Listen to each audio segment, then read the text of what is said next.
Hey guys, Dee here from the Chaotic Gardener, and welcome to this beautiful Sunday morning. We had rain earlier on in the week, and while it's been a slow transition into autumn already, we have had scorching hot days. But today, definitely a little nip in the air, a gentle cool breeze blowing, and while it's not freezing, you can definitely feel the cold approaching. Well, cold for South Africa anyway. Today I'm going to just do a couple of little projects. I'm going to have a little moment where I wanted to talk about how my garden is so often a reflection on life. I don't know if that makes sense, but I find that I often can relate life situations to my garden. Let me just jump into that. When we're going through difficult situations, we often think like, oh, doom and gloom, we're never going to feel better, this is pretty much how the rest of my life is going to be. And funny enough, at 3 o'clock in the morning when I woke up to take the dog out, my brain just like kind of works overtime, as I'm sure some of you also experience. And I just happened to think about the garden and certain areas of my garden where I still need to clean up and get rid of flowers that have died from the summer.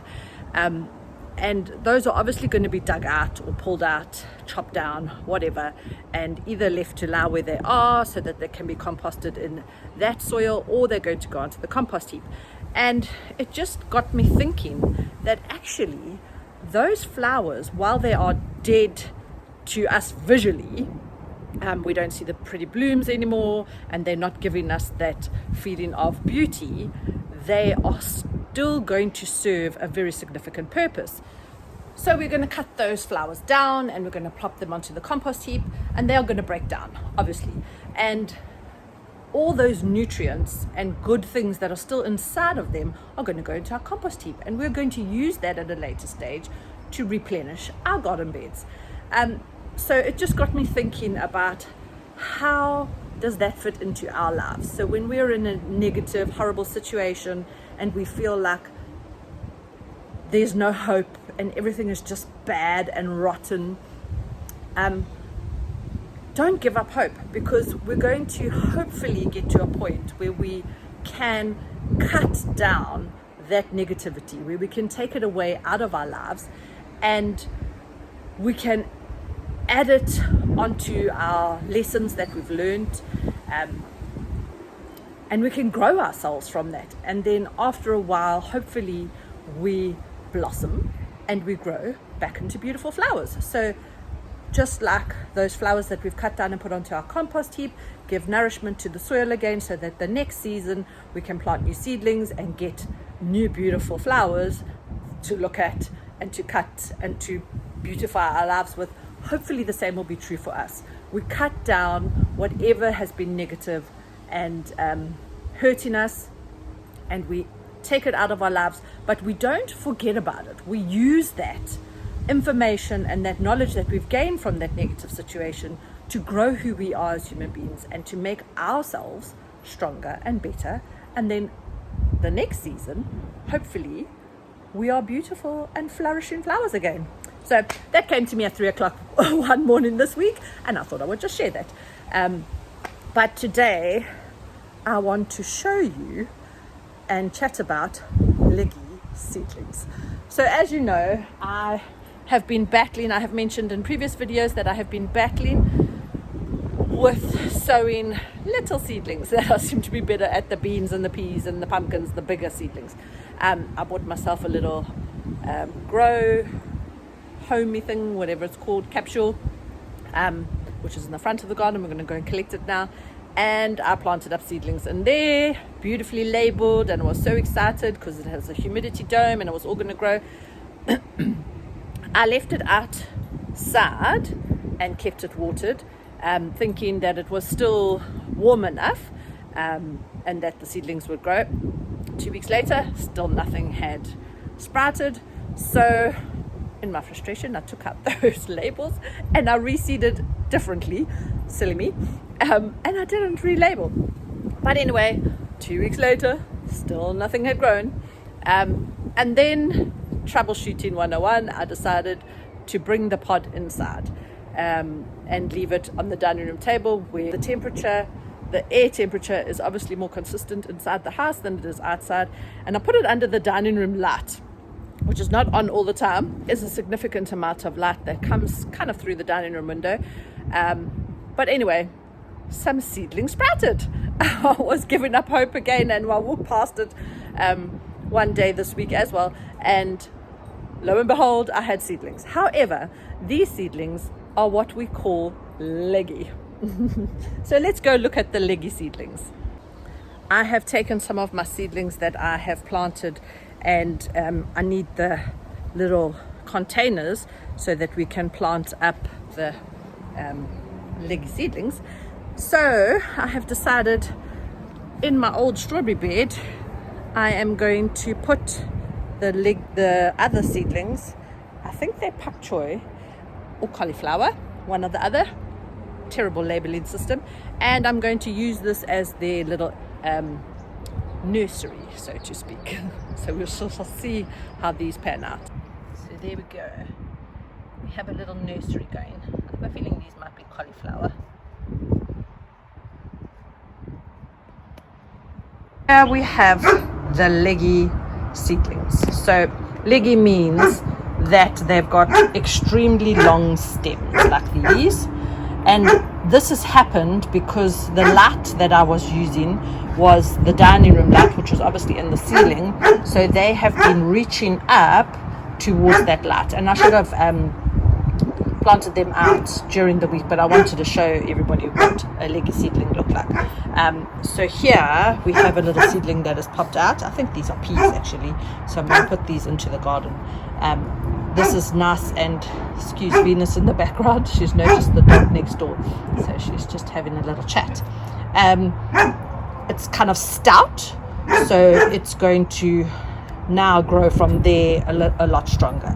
So I'm going to pot these up, and I think I'm hoping these are Brussels sprouts, and I know I have Brussels sprouts and I have green cauliflower in here as well, and some of these, as I said, I mixed up the original planting.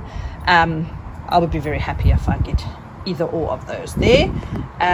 So these are what we call cruciferous vegetables. All your brassicas are cruciferous. I love that word, cruciferous. It just kind of rolls off the tongue. So we are going to take this pod around the back of the house where I have my potting soil, and we are going to pot up these leggy seedlings. Look how pretty that is. Wow. So that has been in there for over a year. I'm never quite sure if this is dill or fennel, and I know there is a way to figure it out, but I think it's dill. And I always research it and I go, no, it is that, and then I go, maybe I'm wrong. But look how pretty it is. Okay, so this part of the video I'm going to be kind of headless, but the important thing for you to be seen is what I'm doing here. I have these seedlings in here, which is what I have taken out of these pots because I want to use them, and I have planted these in the nursery that I showed you earlier on. So we might need to do that with a few more. Anyway, these seedlings are coming along very slowly. Here we have some potting soil. These are peas. I know I planted peas either in these two rows or the end two rows over there. So not many came up, so I'm going to plant those out on a pea trellis that I have in one of my garden beds. So the aim of this video is for troubleshooting. So I planted my seedlings in this thinking that the humidity and the more controlled environment would be hundreds, and I left it outside. Shouldn't have left it outside. It needed to be in a more stable environment, which blows my mind because seedlings in nature don't always have a stable environment. But anyway, took it inside and put it under a light, but on and off, so it wasn't consistent lighting. So it should have had more consistent lighting, and I possibly would have got more germination.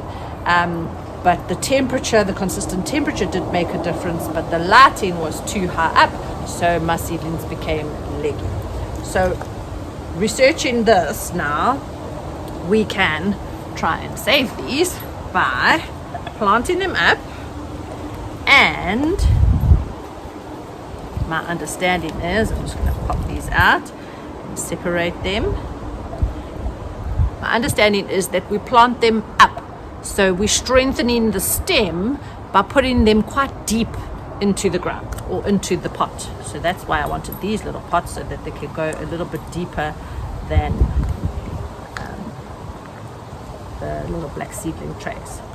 So there we go, and that should strengthen the stem, and then we will have them under proper lighting with the right amount of moisture, and hopefully they will grow nice and strong, and hopefully these are beautiful cruciferous vegetables. Oops.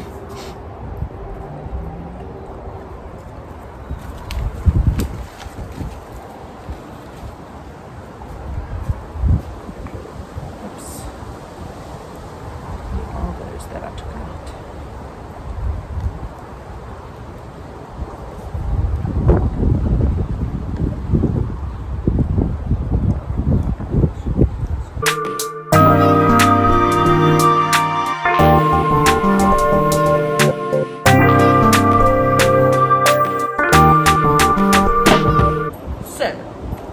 Troubleshooting 101 of seedlings not germinating. So we've discussed my reasons for why I think mine didn't germinate very easily, but other reasons would be, first of all, that either you put your soil into the cells and you push it down too hard, so then there's absolutely no air in there for the seedlings to grow.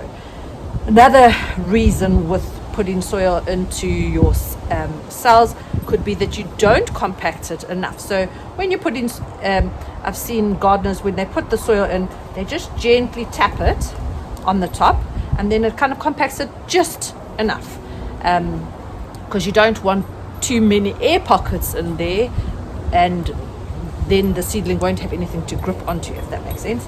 The other reason would be not enough water. You generally spray a fine mist over the top, and you keep the surface of the soil damp, because you don't want to dislodge the seedlings that you've placed under here. Generally, the teeny tiny seedlings are not very, very deep. So if you are using a hose pipe, you're going to be spraying the surface layer of soil off, and then your seedlings are going to disappear as well. So just a fine mist, which is where something like this comes in handy. Another reason could be that you have overwatered your seedlings, and so now they have rotted. Another reason for them not growing is you haven't, some seedlings like dark in order to grow, so you haven't covered it enough.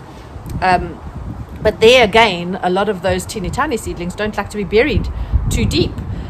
So that's where this vermiculite comes in handy. Number one, it absorbs moisture, so it stops the moisture from evaporating too quickly, so it will keep your seedlings moist, just the right amount.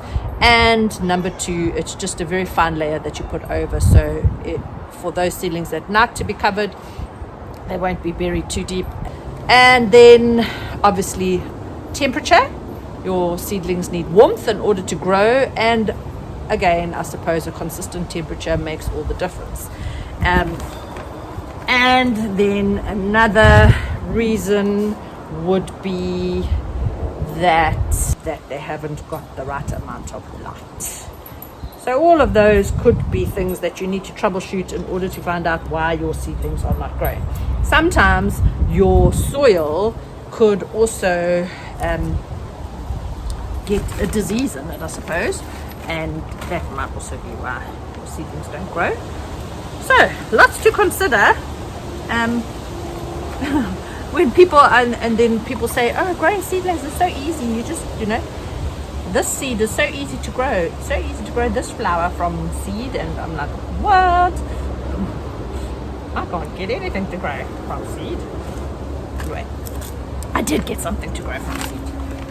Never give up. This was like 4th time's the charm. And I got leggy seedlings. It's lovely long legs. Anyway, let's hope that from these leggy ones we get some beautiful cruciferous vegetables. Cruciferous. I don't know how to spell it. And again, hot enough. I am pushing the soil in a little bit, and then I'm making a nice deep well to pop these in. And obviously I'm not going to be able to pot up all of these. Maybe I'll just go plant some directly into the garden. I'll plant some peas. That was a very long one.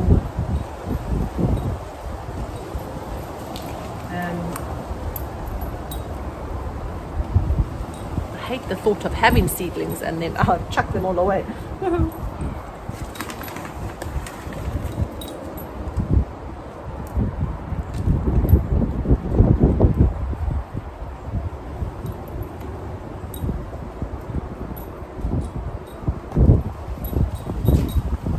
Okay, so that is one,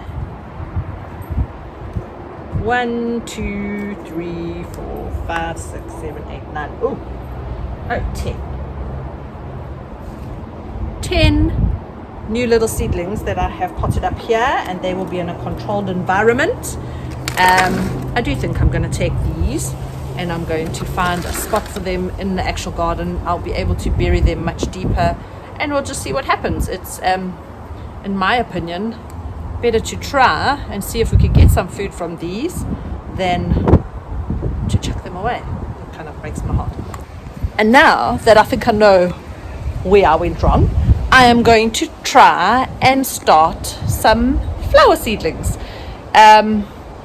I had put some in there as well, so I am going to do that again, but I'm going to do even better, because a little while ago I mentioned that we had a project on the go that I would talk to you about. We have decided to try and start growing some mushrooms,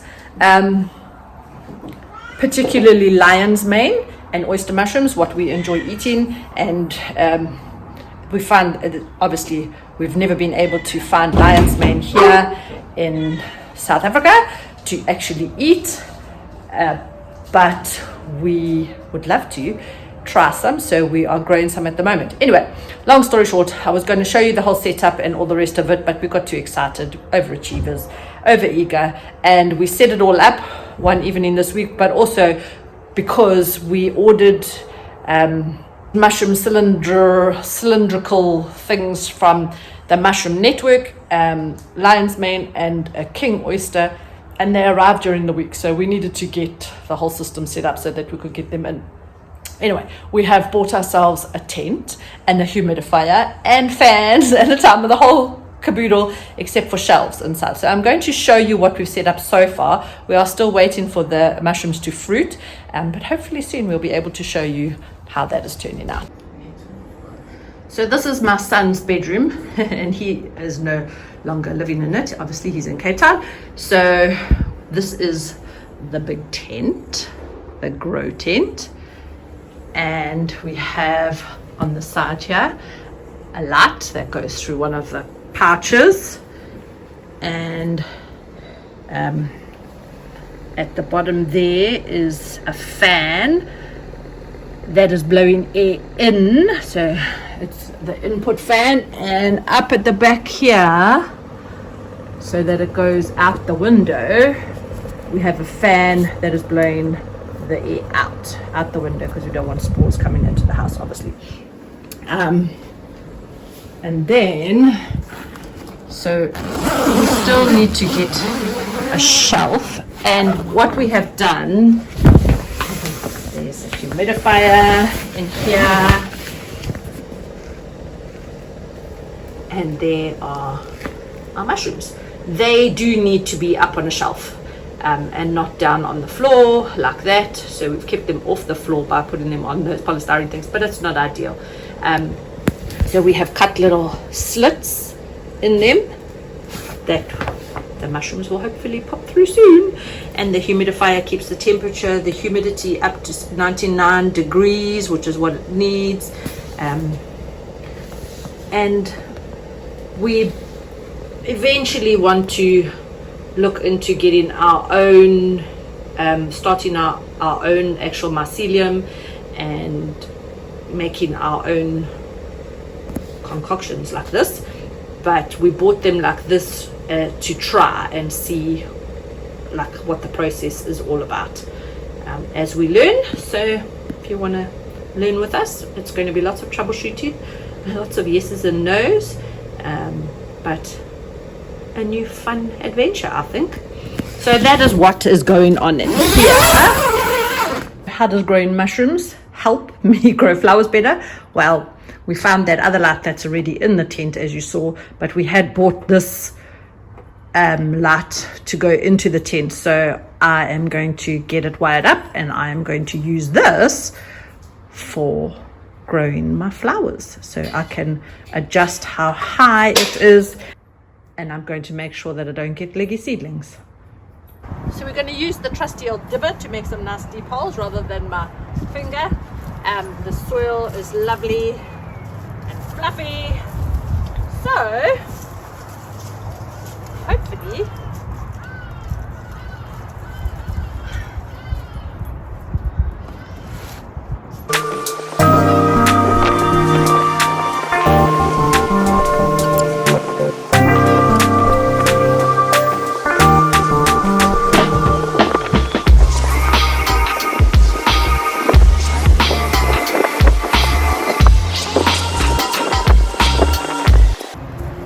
seedlings that survive in my garden are going to be very strong because they have to put up with Venus and all sorts. Then I'm going to pop these peas around this trellis here, and I'm going to plant some others so that I'll have peas here and I'll have peas up there. Love peas.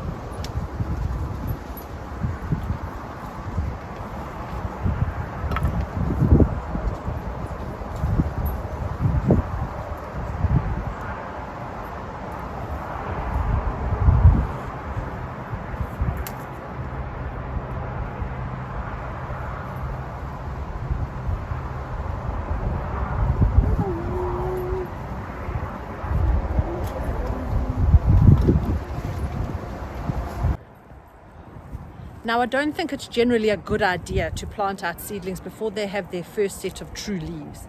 I think that just gives them more of a chance to grow. But in this case, trial and error is better than just chucking them away. So let's see what happens. I'll keep you posted. And that is going to be it for today, guys. I am going to go, I bought some figs from the local spa yesterday, and I'm going to try and preserve them for the first time. So even if you don't have all the vegetables and fruits that you want, to be able to experiment and play with preserving and canning and doing things like that, you can always go to the shop and buy the things, particularly when they're on special or when they are not common. Like, it's not really easy to find figs, and I'm still trial and erroring with my fig tree. So we do enjoy figs, particularly on things like cheese and crackers. So I bought a box of them yesterday for 69 Rand, and I'm going to preserve them, but I need to go to the shop to get a few ingredients, and then hopefully we'll have some preserved figs. I also don't have a canner, but you can water bath them apparently as long as they are in a container that has got 2 inches of water above them. So I'm also going to try that, and maybe I'll let you know how that goes.